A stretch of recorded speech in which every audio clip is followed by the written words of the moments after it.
Coming up on Softball 360, we take you to world-famous Fenway Park in Houston, Texas. That's right, it's the grand opening of Big League Dream Sports Complex. We're in Texas, but really... We're in Fenway Park. This Fenway Park may be in Texas, but we are in Fenway Park. Complete with a celebrity softball game to kick off the festivities. It is wonderful because every actor is a frustrated athlete. Also, the Long Haul Bombers Home Run Derby Tour heats up at Miller Park in Milwaukee, Wisconsin.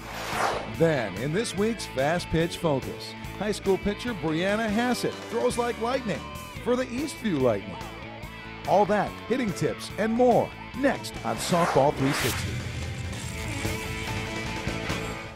Welcome to Softball 360. This week we are coming at you from a Big League Dreams Park. Now these parks are opening up all across the country and they're a replica of Major League stadiums. So right now I am at Fenway Park, but I'm in Houston, Texas. Now, to kick off all the activities, they have a celebrity tournament going on, and we will bring you all the excitement from that tournament later on in the show. But first, we have been following the World Softball League Mike and Championship Series, and right now we are going north to Owatonna, Minnesota for Who Plays the Game.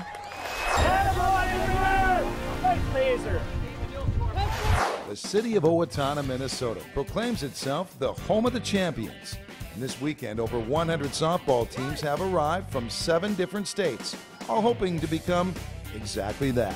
Corky's Early Bird Tournament marks our 4th stop as we continue to cover the World Softball League Mikan Championship Series.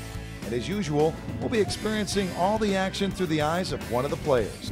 This time, meet Minnesota softball veteran and high-level executive Tim Petra. Hi, I'm Tim Petra, and welcome to KGP in Faribault, Minnesota. It is a family business. Yes, it is. Actually, I have 4 brothers that work here and a sister. And then actually my grandpa hangs out here and does some things to stay busy. You know, I started out playing on, probably back when I was a teenager, playing on town league teams and things. And then got to play on some pretty good teams in the metro area. But now for about the last 4 years, I've been playing with the team out of Faribault here, Spikes. 1, 2, 3, boom! After the long and cold Minnesota winter, Petra, better known as Putter, wanted to start the season off right. Wasting no time, he smashed 2 home runs in his first 2 at-bats. Tim Petra, Putter, is a great person, a great player, outstanding left fielder, best in the state by a lot of people's opinion, and definitely mine. Actually, no matter where he plays on the field, Putter is a standout, not only for his defensive ability, but also for his fashion sense. I guess it's probably me being a little rebellious. I certainly wore full uniforms for many, many years, and as I've gotten older and I don't intend on sliding anymore, a lot of the teams have the full uniforms and they certainly look sharp, but I guess it's just me being a little rebellious. Putter and the Boomtown Spikes made a strong showing in this early season extravaganza. They placed 4th overall in the tourney's top division. That's good enough to win a berth to the World Softball League Championship. That's coming up in Panama City Beach at the end of the summer. Played okay personally. Had a good tournament, get the old bones moving again. But yeah, so we had a good time, and it was a good first tournament for us. What do his colleagues back at the office think about all this?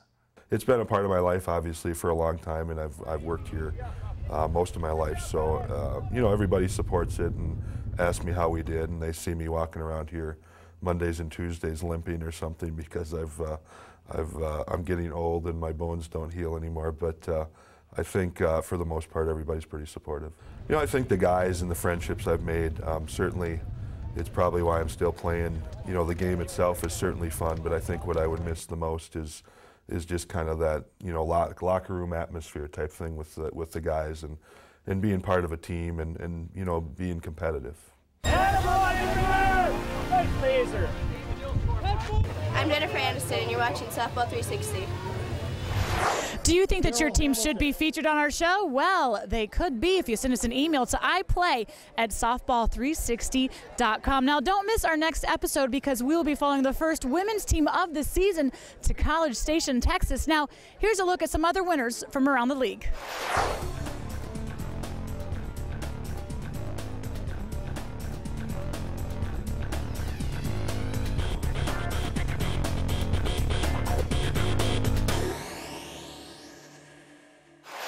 coming up next. It's a celebrity showdown as the Hollywood All-Stars take on the sports legends. It's all part of the grand opening of Big League Dream Sports Complex in Houston, Texas. I'm signing my full name, Frederick Charles Willard. But first, the Long Haul Bombers put on a big-time show before a big league Milwaukee Brewers game. Look at this one. I can't believe it. How do they generate that kind of power?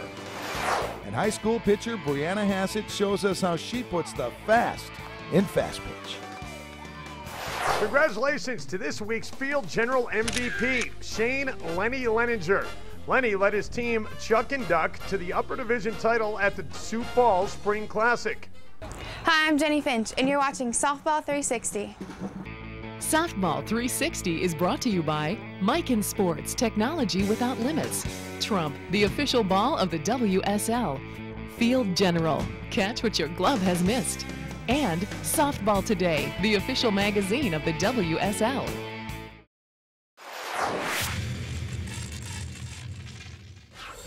Last year in Albany, Georgia, Team Sikorsky of Stratford, Connecticut won its 18th Men's Major Industrial Slow Pitch National Championship since 1979. Welcome back to Softball 360. Now, the Long Haul Bombers Home Run Derby is beginning to heat up this week. They are at Miller Park in Milwaukee, and Dave Binns has all the action. Here we go again. Hey everybody, welcome to Miller Park in Milwaukee, Wisconsin, where the Long Haul Bombers Stadium Power Tour continues. Now, the roof here at Miller Park is closed today, which means these guys should be able to hit it a ton. But then again, what else is new?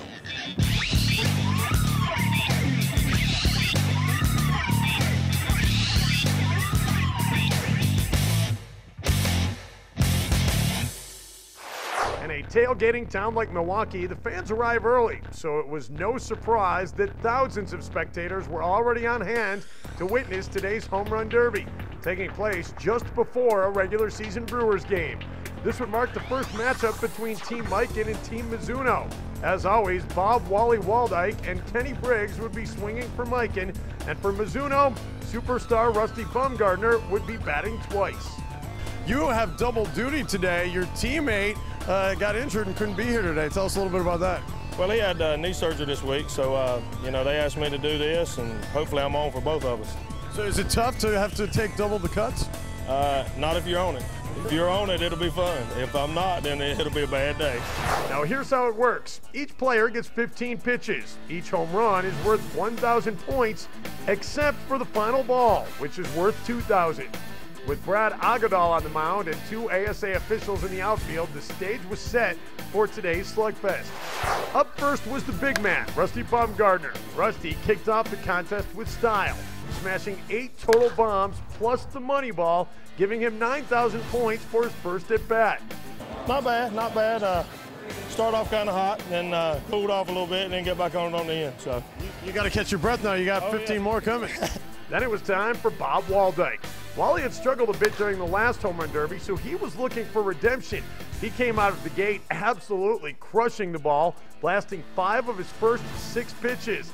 That included this shot, which hit Bernie's dugout, well above the upper deck seats and left. Ever seen anybody hit it way up there in Bernie's dugout?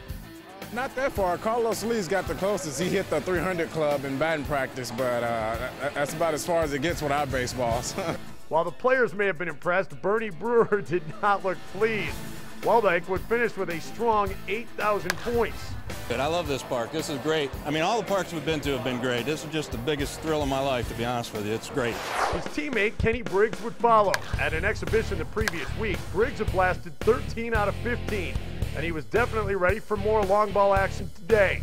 Briggs put on a hitting clinic for the Major League players looking on, launching 11 of 15, including the money ball. This gave him 12,000 total points. He looked a little confused at the end. What was that all about? Well, because I didn't know if it was the last one or if I had 1 or 2 more or what. You were in the groove. You wanted to keep going. Exactly. Just focused. Finally, Rusty would return to the plate for Mizuno, batting for injured teammate Jeff Hall. With his wife Paige eagerly watching from the on-deck circle, Rusty put on another amazing show. Not wanting to be outdone by Team Miken, he went on to tie Briggs' score of 12,000, single-handedly giving Mizuno an incredibly close win. Hi, Rusty. Was that Rusty Bumgardner or was that Jeff Hall hitting right there? I don't know. We'll have to have a talk about that. I think that was Rusty and Jeff went first. Yeah, because Rusty didn't do as well as Jeff, I guess, if that was Jeff. That's right. That's right. So we're going to have a talk about that. All right. Some controversy over exactly what happened, but you finished with 12,000, so we're going to crown you the champ. Thanks, I appreciate it, man. It's been an awesome experience. The fans been great. It's been great. Were you at any sort of an advantage being the only lefty here today? No advantage. Look at my yard's a little bit longer. And here are the results after 3 events. Team Easton maintains their lead with 39,000 points, with Mizuno and Mikan nipping at their heels. As for Team Combat, with 0 events so far, they're going to have some catching up to do. Just want to know how little Rusty's going to hit. Well, she is probably going to hit pretty good if he has anything to do with it. Here we go again. I'm the 2004 Triple Crown winner, Jeff Hall.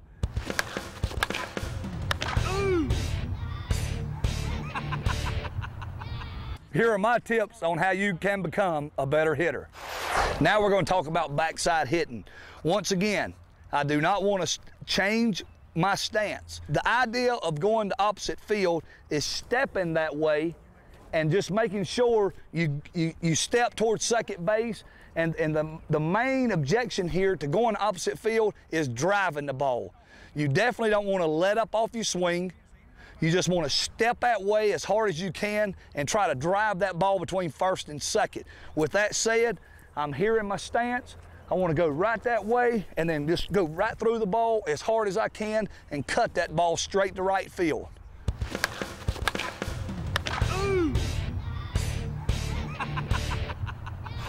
Still to come on Softball 360. We take you to Fenway Park, Wrigley Field, and Yankee Stadium. Only in Houston, Texas, Big League Dreams opens its doors to the public with a celebrity softball game. You think it's going to come down to the 9th inning? Well, we're going to play 9th inning because we want it to get dark so the fireworks, we can have fireworks later on. Who cares who wins or loses? We just want the fireworks. Exactly. But first, meet the pitcher that no Minnesota high school athlete wants to face. This week, Ralph Taylor writes, I'm a pitcher in my local league. I'd like to know from the Bombers, what is the hardest pitch to hit? Softball All-Star Rusty Bumgardner answers that question when we return.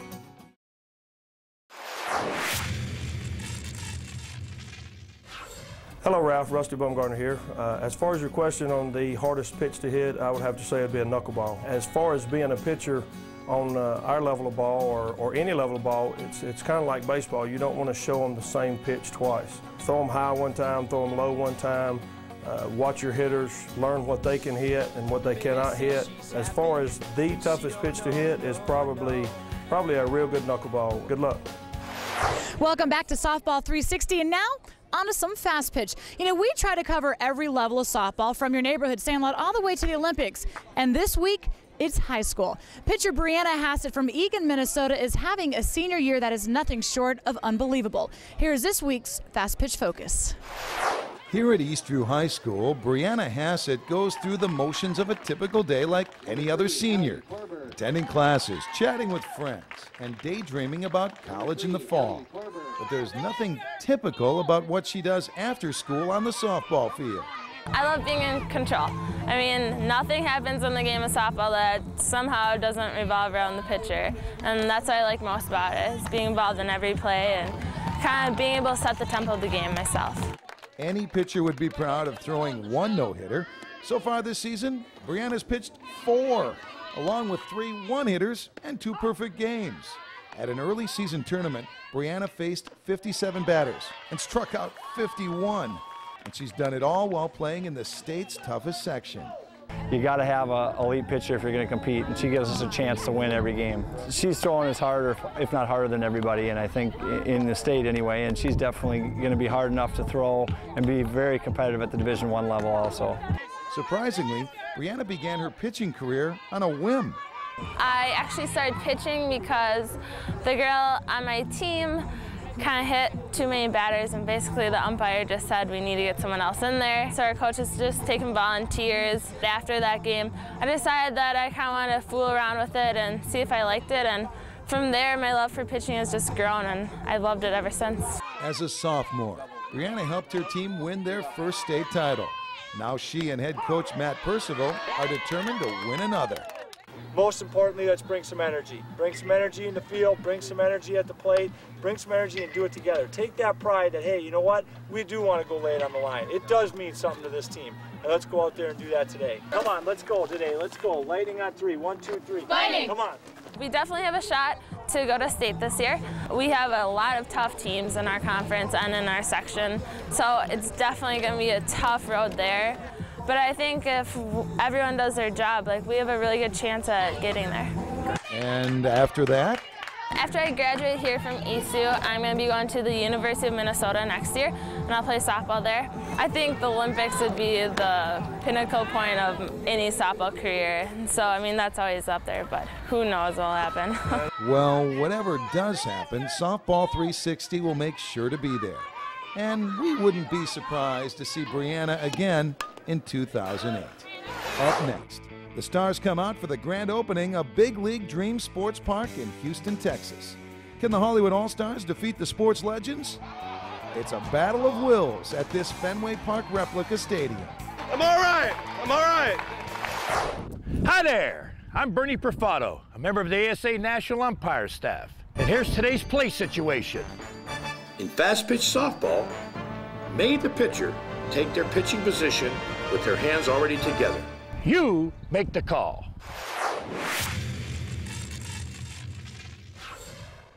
Softball 360 is brought to you by ASA, the national governing body of softball, Hyroflight, the microwavable bat warmer. Heat up your game and go to batwarmer.com. And Tanel, the official shoe of the WSL.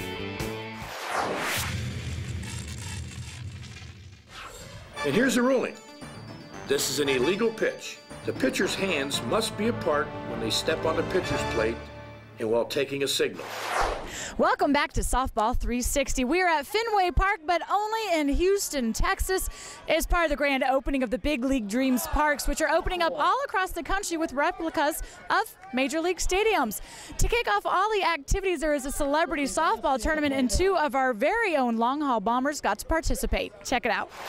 Just outside of Houston, Texas, the suburb known as League City recently became Big League City, as Big League Dream Sports Park opened its doors to the public. Well, this is our 5th park. This is our first venture into Texas. Every single park that we have are sold out. And these sports parks involve soccer, softball, baseball, volleyball, basketball, and we're culminating the entire day with a celebrity softball game. We have the former legends playing along with the Hollywood stars. Now, this setup, I mean, we're in Texas, but really... No, we're in Fenway Park. This Fenway Park may be in Texas, but we are in Fenway Park. I mean, you can tell it's a monster right there. There's very deep in center field. The bullpen's right there. There's pesky pole. This is Fenway Park. Before the game, a home run derby was held, featuring Bob Waldyke and Kenny Briggs of the Long Haul Bombers. Waldyke had a field day, blasting 8 balls over Fenway's notorious Green Monster. Did you ever think you'd hit a home run over the big green monster? I've dreamt about it, but I didn't think I'd ever have the chance to do it. But this is awesome. This is a great night. Those big guys coming in, they're making this ballpark look small, hitting a softball. It's not that easy. It's not that easy to hit a softball that far. But Kenny Briggs certainly made it look easy.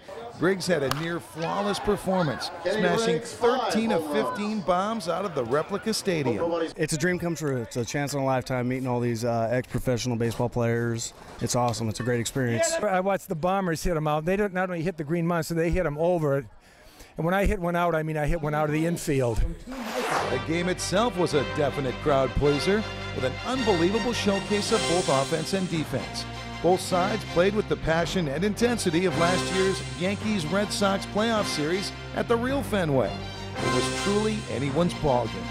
Tell me, what's it like coming and playing in one of these events? It is wonderful because every actor is a frustrated athlete. Every one of us would exchange everything to be out there in a big league, even a minor league field. So to come out here and play in a beautiful complex like this, here it's almost like we're playing with the pros, and it's great. What's amazing is for the kids and for the adults, they do get the feel, you know, that they are in a major league stadium. And as you can tell, the replicas are so real and so lifelike that people love playing here, and they play their best. In the end, the Hollywood All-Stars proved they could play with anyone. hitting not one, but 2 inside the park home runs. They went on to sneak past the sports legends in the bottom of the ninth. So how's it feel to be the overall champion at Fenway Park nonetheless? I feel strong about it. It makes me feel very strong inside. I feel like it's going to help my other sporting activities, fishing, golf, those sorts of things. This victory will help lead to more victories. Real winners tonight, though, were the local charities and the community of League City, Texas. And it won't be long before you see a Fenway Park or a Yankee Stadium pop up in your neighborhood. And our #1 goal is to get every recreational player in America playing on a Big League Dreams field. And we're going to accomplish that goal sooner or later.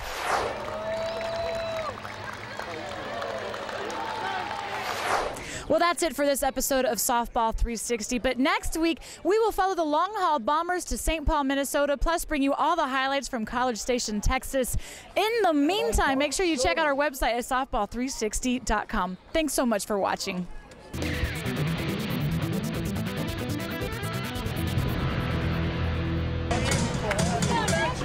Oh, yeah. Yeah, I agree. You are hot. I met Bill Russell, J.R. Richards. It's just terrific. Did you get their autograph? No, I didn't, but I took a picture of them. Yeah. Did they get yours? No, they maybe they're shy and they're intimidated. That's Freddie Miller. Don't bother them. Can I have yours? No, absolutely, yes. I'm signing my full name: Frederick Charles Willard.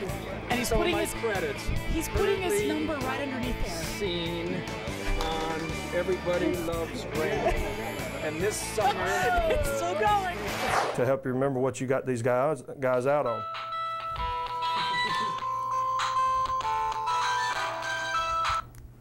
Well, let's start over.